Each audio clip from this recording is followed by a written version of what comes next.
If you're really starting out and you're struggling to get those first few clients, then it does take a bit of time. It takes a bit of support to get out there and do it. What is the other thing you're going to do to get clients to come to you in the first place? Interact with people, see people, meet people, learn from other people who are doing the same thing, because our body and mind and karma, I guess, that's what's going to make it or break it. So what are you doing to help you with your structure around your business?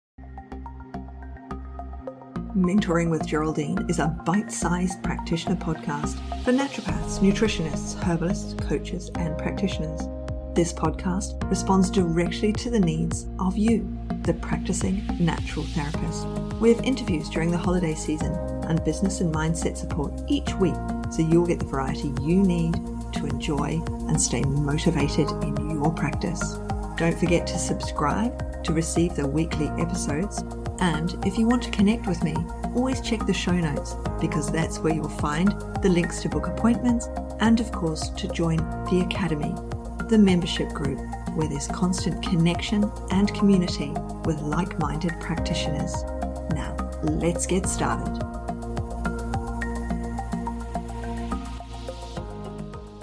Hello, everyone, and welcome to Mentoring with Geraldine. I'm the bite-sized podcast. How the devil are you? So where is the year going? Can somebody please go and find it, bring it back, and ask it to behave?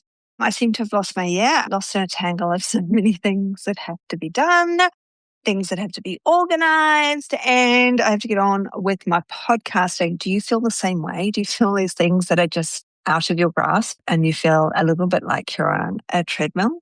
Because that's what we're kind of going to talk about, is the feast and famine cycles and our nervous system. So your nervous system, that thing that makes you feel anxious, that makes you feel worried, that makes you feel excited and joyful and do all of the other things, but sometimes gives us a bit of a crushing weight. So we're going to talk about income volatility, because I think it's as bad as the media make out. Got to be honest. I think if you keep saying something's bad, then people will think it's bad and they will stick with that badness. Whereas in reality, it's never as bad as, as the naysayers and the doomsayers say, right? So it's all about perception, about positivity. So my hubby is cup definitely half empty, possibly even only a dribble at the bottom of the cup. Whereas I am the exact opposite. So, opposites attract and all that, because my cup is absolutely overflowing all of the time. And very rare that there's even a sip taken off the top. Okay? Because it's really important that we live our lives, yes, with integrity, with honesty, but it's also about resilience, isn't it? And we have to think, what am I going to do? My money's going up and down. How do I feel about that?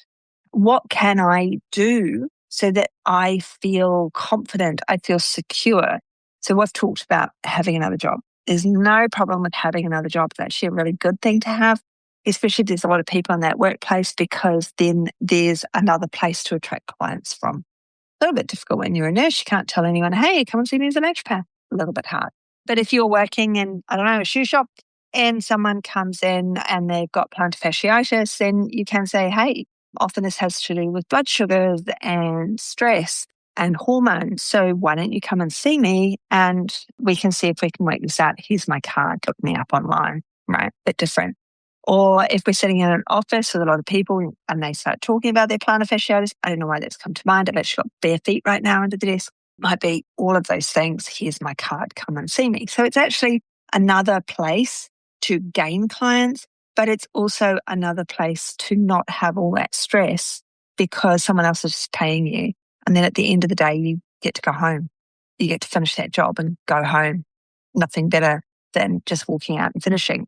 Whereas when we run our own business, there's no such thing as finished, is there?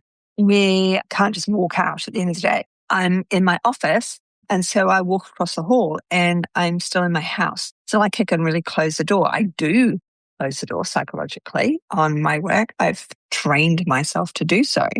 But it is quite a hard thing to learn. All right. The feast and famine of working for yourself is that we have busy weeks followed by silence. And we're constantly scanning for new clients. So why is there silence the following week? So every July, I had no clients, literally no clients. And I would just be looking at my husband and go, what has happened? I've got no clients. And then one year he turned around and I was like, oh no one wants to see me. And he said, I'm sure you said this last year in July. And I'm sure you said it the year before. What's different? I was like, oh, good point. And then of course children are running around. I'm like, oh, it's school holidays. Everyone in South Australia goes to Bali or the Gold Coast in July. They're not here. I've got no clients here. They've all told me they're going on holiday. Duh.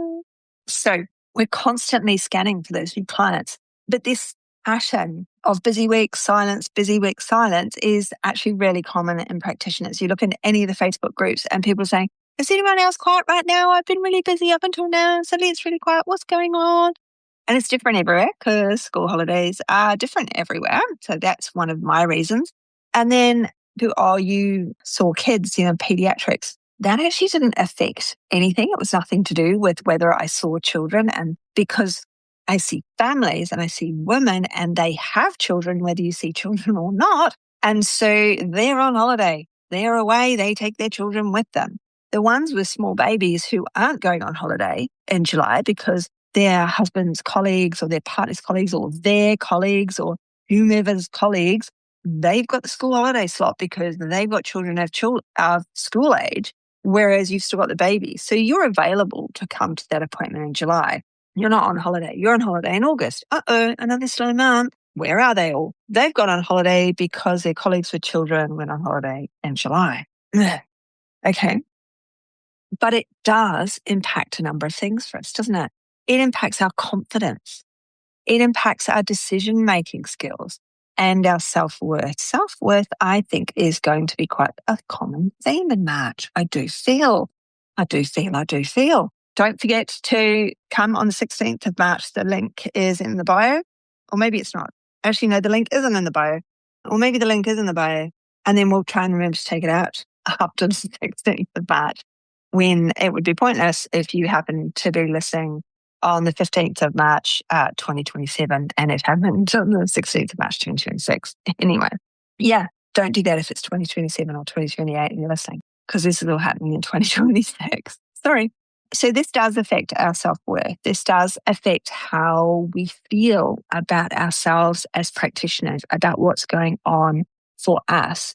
And that affects our nervous system because we're overworking in that feast time and then we're panicking in that famine time. As I've said, and you've probably already heard, in my busiest times, I only ever see 15 clients a week. That is my maximum because I know that my empathy bucket is empty after 15. I can't do more than 15. So I can only financially look at 15 clients a week. So I can only add up how much can I earn from 15 clients per week. And I never hit the 15, so I was at 14. I'll have 15 book in and one will cancel because it's like mentally, I think I send it out to the ether that I just can't do that. Some people can do clients back to back to back. I can't do that. Good on them. Go them. But my nervous system can't handle that. All right. And we do have to think of our nervous system when we think of the financial capacity. And it might be like me, I could only do 15. Therefore, I had to have another job. All right. It's okay. Don't panic. We do overwork in that feast time. So what I used to do in the feast time is I would get myself a student or a new graduate and they would work in the room with me if I had to do more than 15. So I would book them in. They would sit with me in the room and it would mean they could make up the herbal mixtures. They could book in the follow-up appointments. They could take the money at the end. They'd be in the room with me. So they're learning because and we would always be done. We'd be finished at the 45-minute mark rather than me finishing on the 55-minute mark because there's that 5 minute so I can get people out and the next one in. And I would feel good at the end of the day because I had this other support person doing this other stuff for me. It's absolutely brilliant.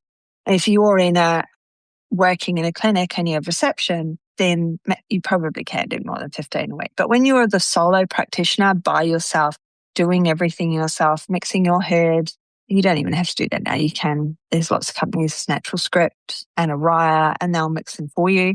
So you don't have to do that. You can just send all the scripts off and people will do it for you and send them to your clients. Perfect. So when we think about how am I going to do all of these things, it is easier now, but we still have to do them. And when we're by ourselves and we're going through a famine state, then it's really worrying. If we're paying somebody else to be in their clinic, so we're paying for a room and we're in a famine state, then our nervous system is on overdrive, isn't it? It's freaking out. How am I going to pay my rent? I have to pay my rent out of my other job. And that's not how we want to be, is it? We want to be stable. And so we need to stabilize our structures to achieve that. So how are we going to do that? We're going to stabilize our marketing, number one.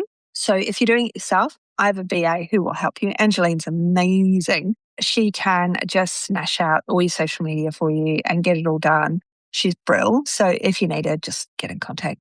Happy to share her because she's wickedly good.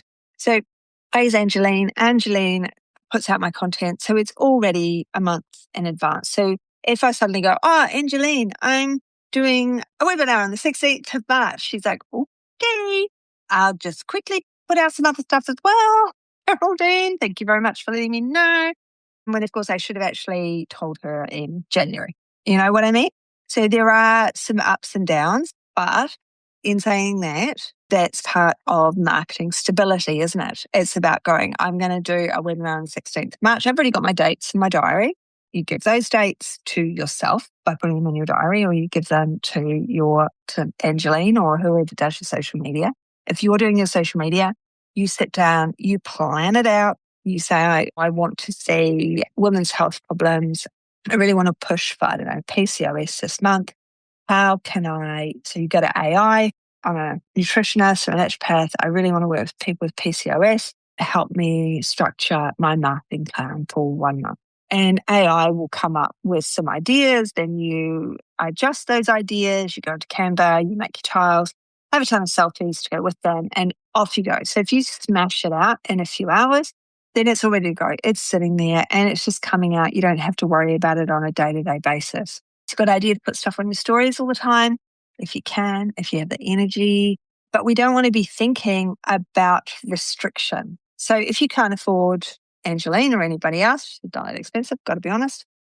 Probably should give her a pay rise. Anyway, that means that we're thinking in that restriction mode. We're thinking in that I can't do it. I'm worried. These problems, I have to wait until I've done something before I can do the next thing. Waiting to have done something before you do the next thing is one of the worst things you can possibly do. You just need to get it out there. Like, don't go for perfection. Just do it. Just put it out, right? Done is better than perfect, I think the line goes. So if we can get it out to the world, really simple. You're like, I can't use Canva. Do a selfie of yourself sitting at your desk saying, I'm free Friday at 2 p.m. I have an availability, working on PCOS, come see me. So we need structure. We need to decide what this cough, what's with the cough? We need to decide what we're doing and where we're going with things. You need structure. You need to sit down. Why is there a famine time? Why is it happening? Is it school holidays?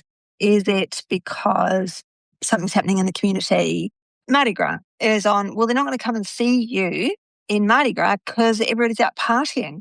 But maybe because you're in Sydney and Mardi Gras is on, then you have Mardi Gras appointments. Post Mardi Gras, heal thy soul appointments or something.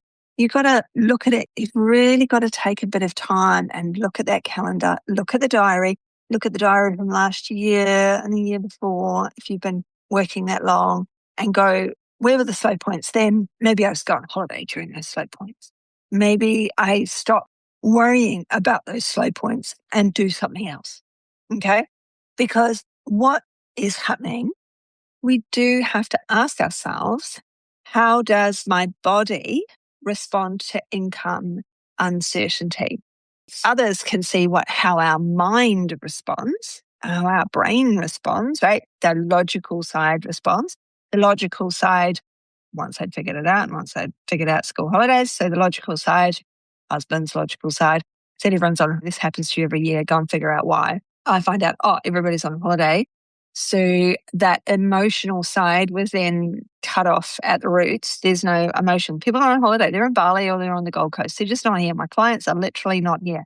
And I knew this because 2 weeks leading up to the school holidays, I was unnaturally busy because they were coming to see me to get their holiday packs, right?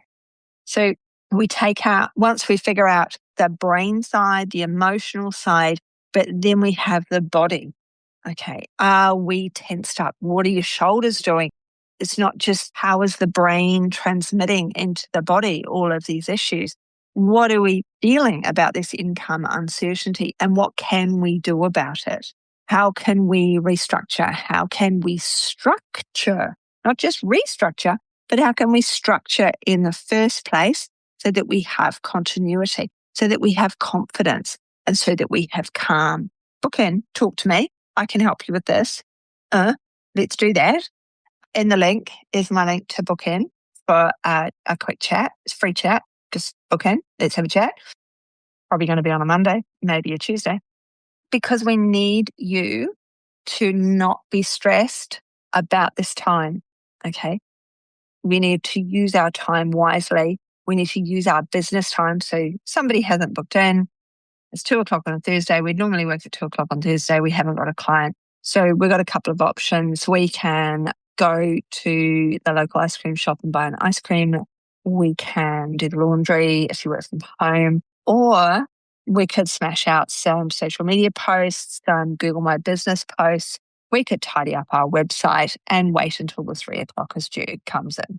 All right. We need to use our time to encourage our business to be resourceful, but we also need to think about what am I doing in these times of uncertainty and how am I dealing with them? Maybe a list of pros and cons for yourself.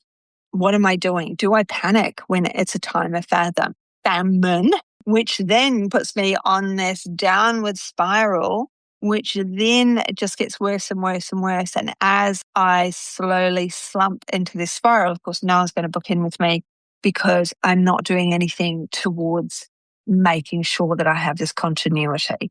Continuity is really important. I have an expectation that December and January is slow for me and I'm not taking any money. I take money from my mentees at the first Monday in December. I take nothing in January. Hey, Happy New Year. Let me take your money. I didn't take any money in January. So I know January, there's an income, nothing. There's a deficit there. I've got the regular from the resource library, from the academy. It was called the academy. It's now called the resource library. So I do have that regular income coming in because people belong to the resource library. And that's great. So I have that little bit, that ticking over amount, and that's wonderful. When I'm seeing clients, I didn't have any ticking over amount, but what could be your ticking over amount? Maybe you could have a program that you're promoting on the regular so that people are doing like a ticking over amount, a $35 Happy New Year pantry and diet reshuffle, whatever it is. Look at those times because I can almost guarantee that those down times, those famine times are relatively regular. Have a look at when they are. If you're really starting out and you're struggling to get those first few clients, then it does take a bit of time. It takes a bit of support to get out there and do it. What is the other thing you're going to do to get clients to come to you in the first place? We've got to think about that. Am I going to the library? Am I offering myself up for talks? Am I doing all of the things, or am I just paying lip service to all of the things and not actually doing them? Am I going out? HMS has the weekend practice coming up there in all of the cities, even in Hobart this year, which really go to one of those, interact with people, see people, meet people, learn from other people who are doing the same thing, because our body and mind and karma, I guess, that's what's going to make it or break it. So what are you doing to help you with your structure around your business? I think you need a pros and cons, and you need to look back. When are my slow times? What else can I do in my slow times? Is it that I'm going to go on holiday like I did? I started going away in July as well. I thought, well, everyone else is going away in July. I'm going away in July as well. What is it that you can do to alleviate that worry around that time of famine rather than panicking? I'm going to leave it there now. It is the Bite Size Podcast. Hey, you know the thing, right? Where you go down, you give me 5 stars, you say, thank you, Geraldine. I've learned a lot today. You've really got me thinking. There you go. I've answered it for you. Pop that in there because we all need, everybody needs others to give them the kudos and the 5 stars if they're good, or just don't put anything because we all need it. It's what helps our businesses. It helps our business more than anything else, doesn't it? And it's really important for small business. And you need to be telling your people as well, if you've got a ton of relatives and they all love you and they've all got different surnames, then get them to comment on your Google My Business. It's really important. Okay, because people Google their problems. Alrighty, gonna leave it there. Have a good one. Please scroll down, give me a good review, subscribe, do all the things. That'd be brilliant. Right, leave it there. See you on the next one. Bye. Thanks so much for joining me today. Don't forget to rate, review, and subscribe to the podcast for the weekly episodes. If you'd like even more support and learning, then the Academy is for you. Here you'll find part 2 of the herbal discussions, more clinical learning, and case studies to support your clients in practice. Bye for now.